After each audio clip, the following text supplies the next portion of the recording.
혹시 여러분도 그런 순간을 겪어보셨나요?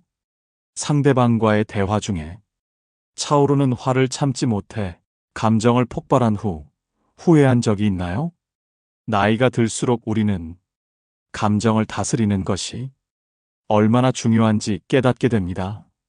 가족과의 사소한 말다툼, 친구와의 오해, 직장 동료와의 갈등, 이 모든 순간은 우리의 말 한마디로 평화로워질 수도 걷잡을 수 없이 악화될 수도 있습니다. 그런데 화를 내지 않고도 분명하게 내 생각을 전달할 수 있다면 어떨까요? 말 한마디로 상황을 역전시킬 수 있는 방법이 있다면 여러분은 그것을 배우고 싶지 않으신가요? 오늘은 단순한 대화 기술을 넘어 감정을 다스리고 더 나아가 건강한 인간관계를 유지하는 비법을 나누려고 합니다. 공자와 맹자 그리고 우리 선조들의 지혜에서 얻은 이 특별한 방법들은 지금 바로 실생활에서 실천할 수 있는 것들입니다. 영상이 끝날 때쯤 여러분은 후회 없이 대화할 수 있는 자신감을 얻을 것입니다. 자, 지금부터 그 첫걸음을 함께 내디뎌 보시죠. 우선 이 화라는 감정에 대해 알아야 하는데요. 이 감정을 아는 것만으로도 우리는 화의 50%를 다룰 수 있게 됩니다. 여러분은 언제 마지막으로 화가 났나요? 사실 화라는 감정은 단순히 짜증을 넘어선 매우 복잡한 감정이라는 사실 알고 계셨나요? 화라는 감정은 단순히 화가 난다고 표현되지만 그 속에는 다양한 감정들이 숨겨져 있습니다. 슬픔, 실망, 두려움, 불안, 때로는 사랑과 관심까지 말이죠. 예를 들어 사랑하는 사람이 나를 실망시켰을 때 화가 나는 이유는 그 사람에게 기대했던 만큼 상처받았기 때문입니다. 결국 화는 우리가 소중히 여기는 무언가가 위협받을 때 나타나는 방어 기제입니다. 화가 난다는 건 우리 몸이 지금 이 상황을 바로잡고 싶다 라고 신호를 보내는 것입니다. 그런데 문제는 이 신호를 어떻게 표현하느냐에 따라 결과가 크게 달라진다는 것입니다. 소리를 지르거나 말을 뱉고 후회하는 경우가 많죠. 그런데 잠깐 생각해 보세요. 왜 우리는 화가 나면 이런 반응을 보일까요?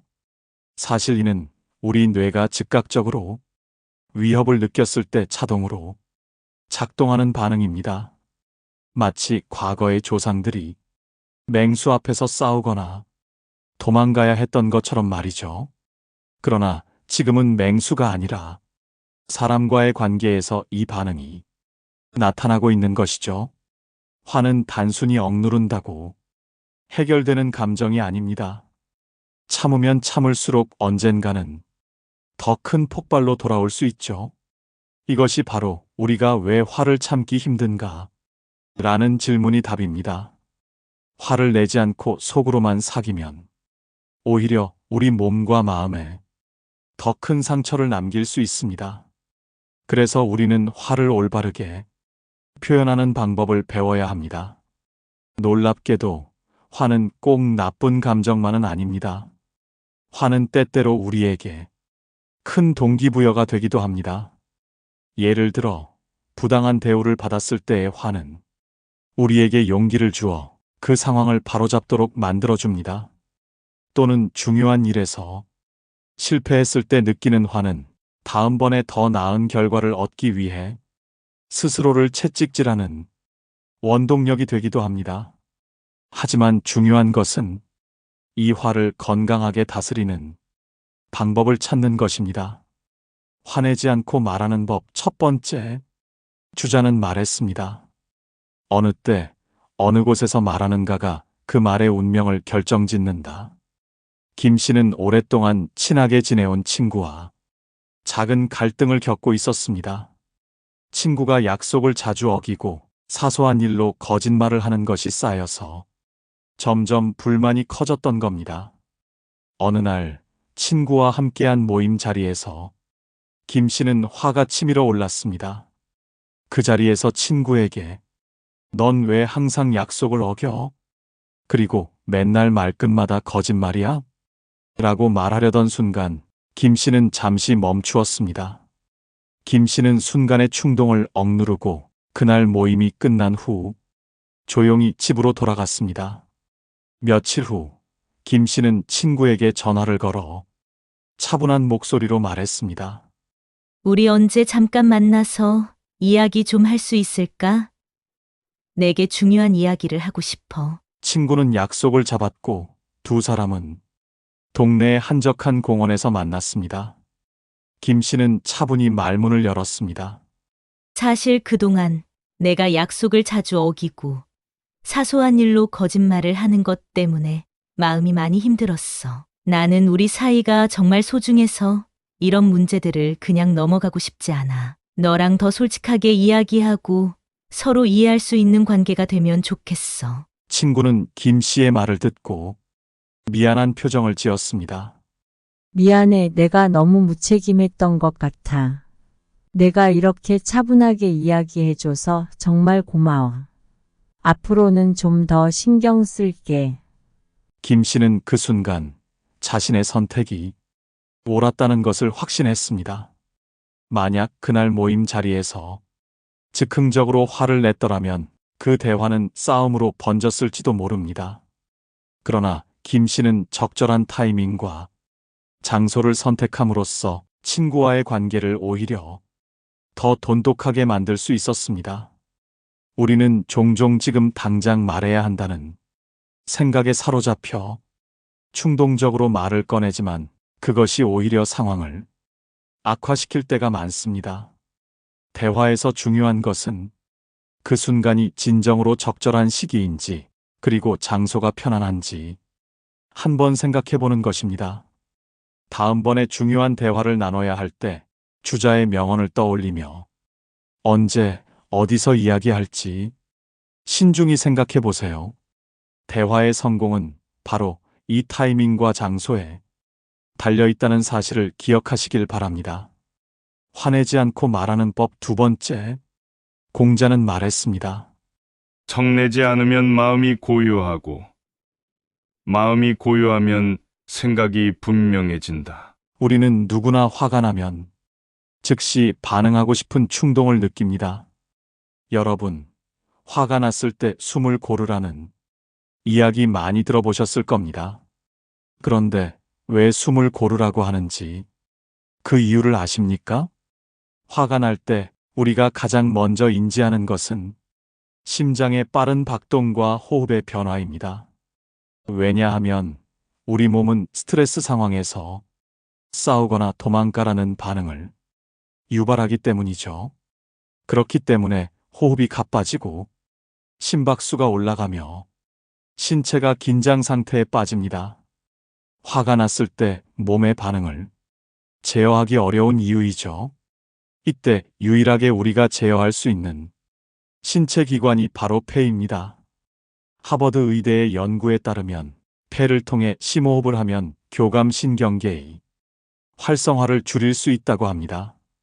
이로 인해 심박수가 낮아지고 근육 이완이 촉진되며 스트레스 호르몬인 코르티솔의 분비가 줄어듭니다.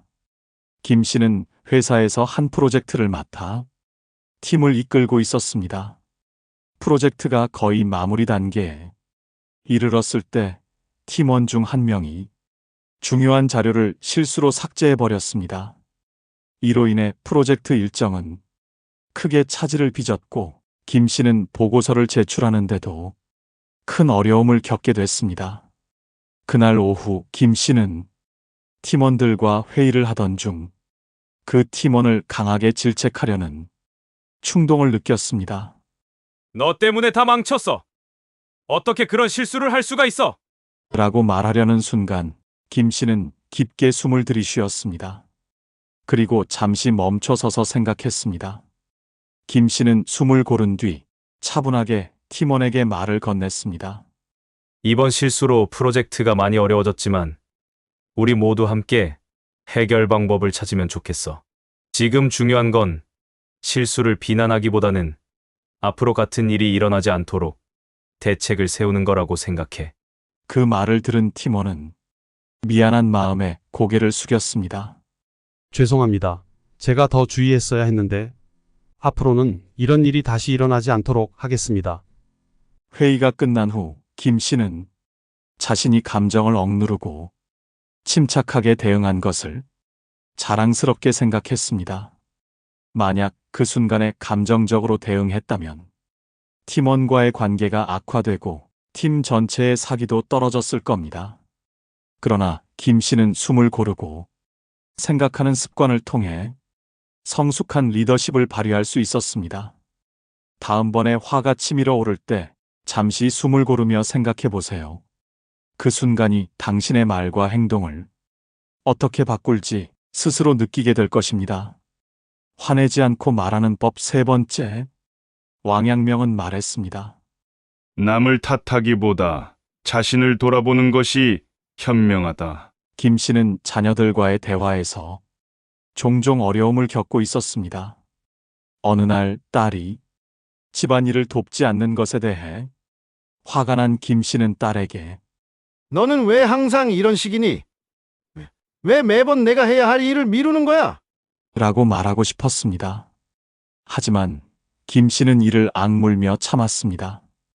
그는 이 상황에서 딸을 비난하기보다는 자신의 감정을 표현하는 것이 더 낫다는 생각이 들었습니다. 저녁 식사 후 김 씨는 딸에게 차분하게 다가갔습니다. 지금 잠깐 이야기할 수 있을까? 딸은 약간 당황한 표정으로 고개를 끄덕였습니다. 김 씨는 딸을 마주보고 앉아 조심스럽게 말을 꺼냈습니다. 사실 요즘 내가 집안일을 돕지 않는 것 때문에 아빠가 조금 힘들어. 나는 내가 이 집의 중요한 구성원이고 우리 모두가 함께 집안일을 나눠서 해야 한다고 생각해. 그래서 내가 도와주지 않으면 내가 조금 외롭고 지친다는 느낌을 받아. 딸은 김 씨의 말을 듣고 잠시 생각에 잠겼습니다. 그런 후 조용히 입을 열었습니다. 아빠, 미안해요. 사실 나도 도와줘야 한다는 걸 알고 있었는데 요즘 학교 때문에 너무 스트레스가 많아서 그랬어요. 앞으로는 조금 더 신경 쓸게요. 김 씨는 딸의 반응에 놀랐습니다. 만약 그가 처음 생각했던 대로 딸을 비난하고 꾸짖었다면 딸은 반발하거나 방어적으로 나왔을지도 모릅니다. 하지만 자신의 감정을 나는 으로 시작하는 방식으로 표현하자 딸은 그것을 더 잘 받아들일 수 있었습니다. 그 결과 두 사람은 서로의 감정을 솔직하게 나눌 수 있었고 그 과정에서 김 씨는 딸의 마음을 더 깊이 이해하게 되었습니다. 이처럼 너 때문에 라는 비난이 아닌 나는 이렇게 느낀다 라는 방식으로 자신을 표현하는 것은 상대방과의 대화에서 더 큰 이해와 공감을 이끌어냅니다. 김 씨의 경험처럼 우리가 상대에 대한 비난의 화살을 거두고 나 자신의 감정을 표현하는 데 집중한다면 더 평화롭고 성숙한 대화를 나눌 수 있을 것입니다. 다음번에 화가 나거나 답답한 상황에 직면했을 때 왕양명의 말을 떠올리며 자신을 돌아보고 나는 으로 시작하는 대화법을 시도해 보세요.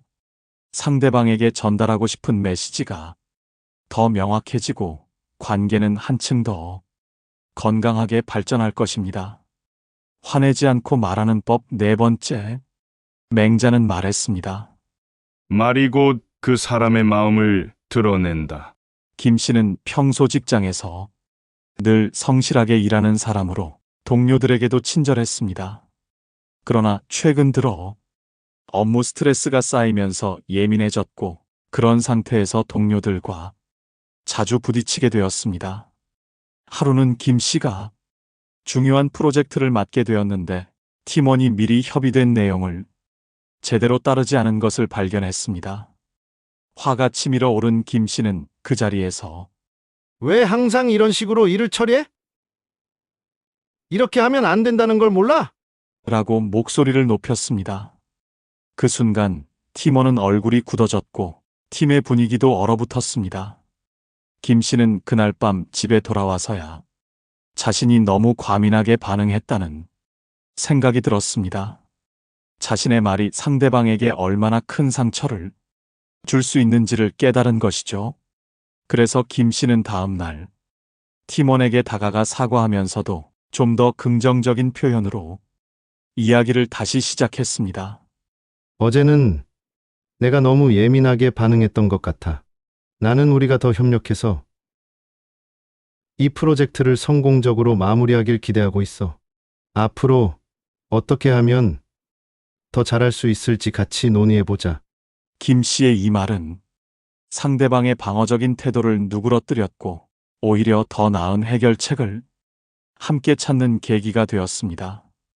그날 이후 김 씨는 감정이 격해질 때마다 자신의 말을 한 번 더 생각하고 긍정적인 표현으로 바꾸려 노력했습니다. 감정이 격해질 때는 쉽게 부정적인 말이 튀어나오지만 이를 의식적으로 긍정적인 언어로 바꾸는 것이 중요합니다. 예를 들어, 너는 왜 항상 이런 식이야? 대신, 나는 이렇게 해주길 기대했어 라는 명확하고 긍정적인 표현을 사용해 보세요. 부정적인 언어는 갈등을 증폭시키지만 명확하고 긍정적인 언어는 대화를 건설적으로 이끌고 상대방과의 이해를 깊게 만듭니다. 말이 곧 마음을 비추는 거울이라는 맹자의 명언을 기억하고 언제나 긍정적이고 명확한 언어를 선택해 보세요. 그 작은 변화가 당신의 대화와 인간관계에 큰 차이를 만들어 줄 것입니다. 화내지 않고 말하는 법 5번째. 정약용은 말했습니다. 남의 말에 귀 기울이는 것이 자신을 지키는 첫걸음이다. 김 씨는 자녀들과의 관계에서 어려움을 겪고 있었습니다. 특히 사춘기에 접어든 아들이 부모와 점점 거리를 두기 시작하면서 김 씨는 아들이 말수가 적어지는 것을 보며 걱정이 많아졌습니다. 어느 날 김 씨는 아들이 방에서 혼자 우울해 보이는 것을 발견하고 조심스럽게 다가가 물었습니다. 무슨 일 있니? 아빠한테 말해봐. 하지만 아들은 그저 아무것도 아니에요. 라고 짧게 대답할 뿐이었습니다. 김 씨는 답답하고 화가 나는 마음에 그런 식으로 자꾸 피하면 더 나쁜 상황이 될 수 있어. 라며 충고하고 싶었지만 그는 한 걸음 물러서서 침묵하고 아들의 이야기를 끝까지 들어주기로 마음먹었습니다. 그냥 학교에서 친구들이랑 좀 문제가 생겼어요. 그런데 말해봤자 달라질 것도 없고 괜히 더 힘들어질 것 같아서요. 아들이 조심스럽게 말을 꺼내자 김 씨는 아들의 말에 귀 기울이며 고개를 끄덕였습니다. 내가 그렇게 느낄만 하구나. 아빠도 내 나이 때 그런 일이 있었어. 정말 답답했지. 김 씨의 말에 아들은 조금씩 마음을 열기 시작했고 결국 친구들과의 갈등에 대해 솔직하게 털어놓았습니다. 김 씨는 아들의 이야기를 방해하지 않고 끝까지 들어주었고 조언을 하기보다는 그저 아들의 감정을 이해하려고 노력했습니다. 그날 이후 아들은 김 씨에게 조금 더 마음을 열고 이야기를 나누게 되었습니다. 김 씨는 이 경험을 통해 경청의 힘을 깨달았습니다. 상대방의 이야기를 들어주는 것만으로도 상대방은 자신이 존중받고 있다고 느끼게 되며 이는 두 사람의 관계를 더욱 돈독하게 만듭니다. 나이가 들수록 우리는 조언을 하거나 충고하려는 경향이 강해지지만 때로는 상대방의 이야기를 끝까지 들어주는 것만으로도 큰 공감을 얻을 수 있습니다. 경청은 단순히 듣는 것이 아니라 상대방의 마음을 깊이 이해하는 것입니다. 정약용의 말처럼 남의 말을 잘 듣는 것이야말로 자신을 지키고 상대방과의 관계를 유지하는 첫걸음입니다. 다음번에 누군가 당신에게 이야기를 건넬 때 조언이나 충고를 하기보다는 그저 상대방의 말을 끝까지 들어보세요. 그 경청의 순간이 두 사람의 관계를 한층 더 깊고 의미 있게 만들어줄 것입니다. 오늘 우리가 함께 나눈 감정을 다스리는 대화법이 여러분의 마음에 따뜻한 울림을 주었기를 바랍니다. 대화는 단순한 의사소통의 도구가 아니라 서로의 마음을 이해하고 깊은 연결을 만들어가는 소중한 과정입니다. 이번 영상이 여러분에게 작지만 큰 변화를 가져다 주기를 바랍니다. 여러분의 소중한 의견과 경험을 댓글로 나누어 주세요. 그 안에서 또 다른 배움과 감동이 기다리고 있을 것입니다. 오늘 영상이 도움이 되셨다면 소중한 분들께 공유해 보세요. 구독과 좋아요도 잊지 마세요. 여러분의 대화가 늘 따뜻하고 긍정적인 방향으로 나아가길 기원하며 어제보다 더 행복한 오늘 되세요. 이상으로 마음오롯이었습니다.